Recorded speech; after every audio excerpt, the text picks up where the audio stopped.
प्रिय विद्यार्थियों, good morning. कैसे हैं आप सब? आशा करता हूँ आप अच्छे होंगे। प्यारे बच्चों, आज हम आपका हिंदी का जो पाठ है लखनवी अंदाज, उस पाठ की पुनरावृत्ति कर रहे हैं, दोहराई कर रहे हैं। प्यारे बच्चों, इस पाठ के जो लेखक हैं वो हैं यशपाल जी, और ये पाठ उन्होंने एक व्यंग्य विधा में लिखा है। जैसे पाठ के नाम से स्पष्ट है, लखनवी अंदाज, अर्थात जो लखनऊ के रहने वाले लोग हैं, जो नवाब टाइप के लोग हैं, उनके अंदाज के बारे में आज हम जानेंगे कि वो कैसी जीवन शैली रहते थे, कैसी दिखावे की प्रवृत्ति करते थे। यहाँ पे लेखक ने उसी पे एक व्यंग्य किया है। तो प्यारे बच्चों, व्यंग्य एक साहित्य की विधा है, जो हिंदी लिखने की एक विधा है साहित्य की, हिंदी साहित्य में, और जिसमें हास्य भाव में बहुत सी महत्वपूर्ण बातें कह दी जाती हैं और सामने वाले को बुरा भी नहीं लगता। अर्थात व्यंग्य वो होता है जिसमें हंसी मजाक में जो बात कहनी होती है वो हम कह भी देते हैं और सामने वाले को बुरा भी नहीं लगता। तो लखनवी अंदाज पाठ यशपाल जी के द्वारा लिखा गया है और एक व्यंग्य विधा में लिखा है।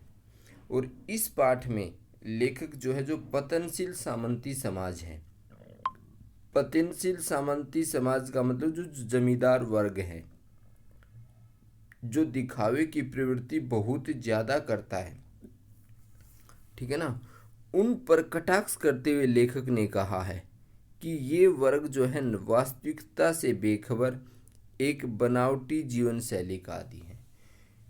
बनावटी जीवन शैली का आदी है क्योंकि दिखावा बहुत ज़्यादा करते इस वर्ग के लोग।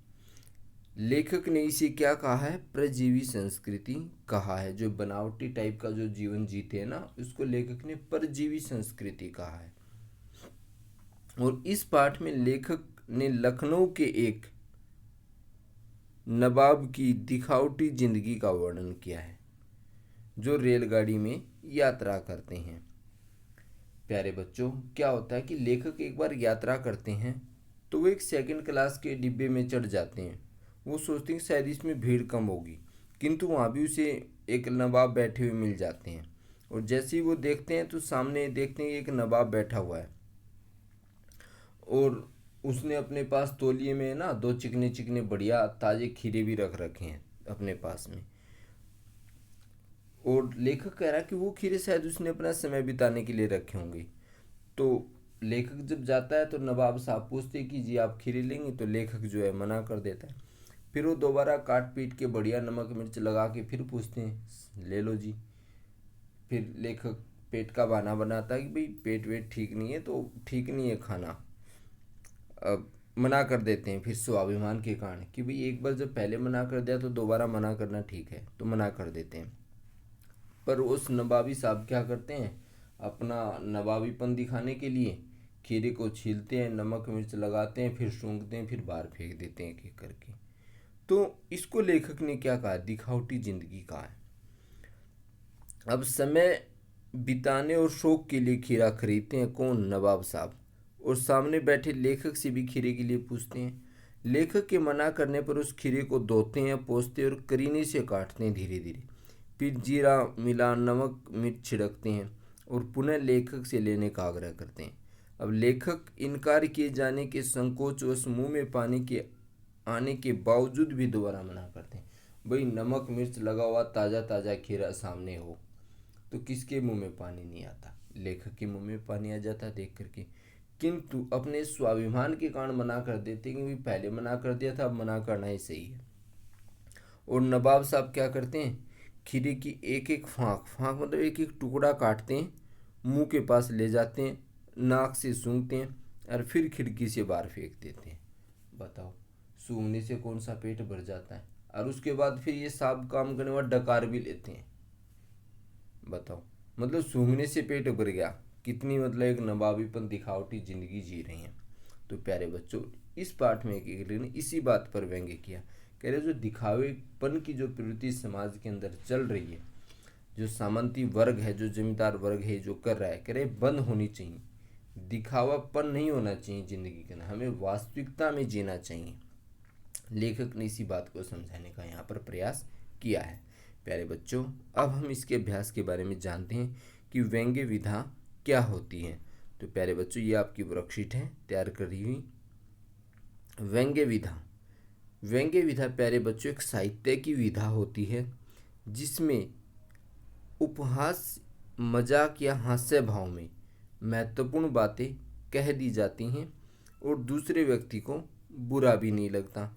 व्यंग्य विधा के जो प्रमुख कवि हैं, कवि या लेखक हम कह सकते हैं, हरिशंकर परसाई और श्रीलाल शुक्ल जी हैं। तो प्यारे बच्चों, अब हमारा प्रश्न नंबर 2 है, परजीवी संस्कृति से लेखक का क्या आशय है?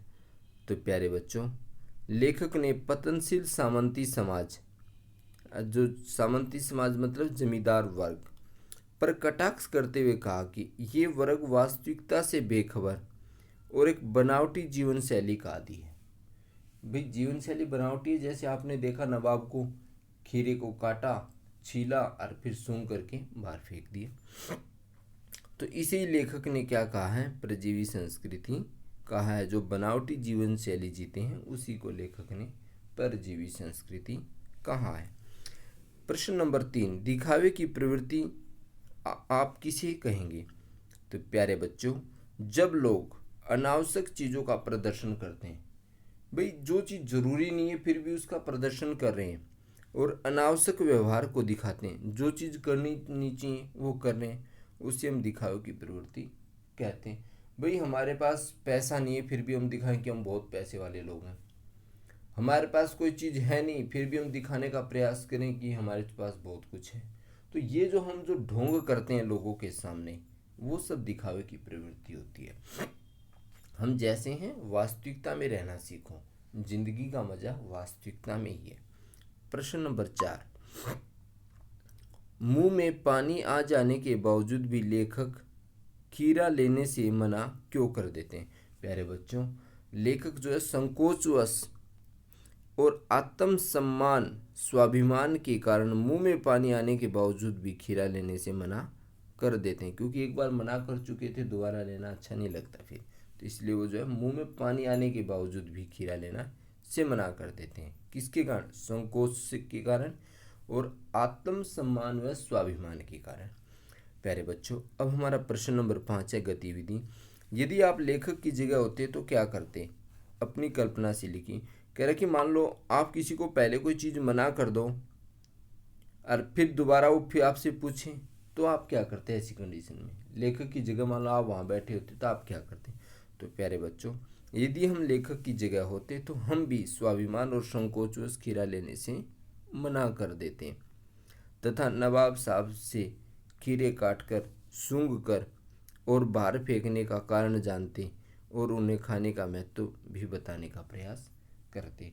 तो आशा करता हूँ प्यारे बच्चों आपको ये वर्कशीट समझ में आ गई होगी। और यदि आप चैनल पे पहली बार हैं तो आप चैनल को लाइक भी करें, सब्सक्राइब भी करें और अपने दोस्तों से भी सब्सक्राइब करवाएं। धन्यवाद।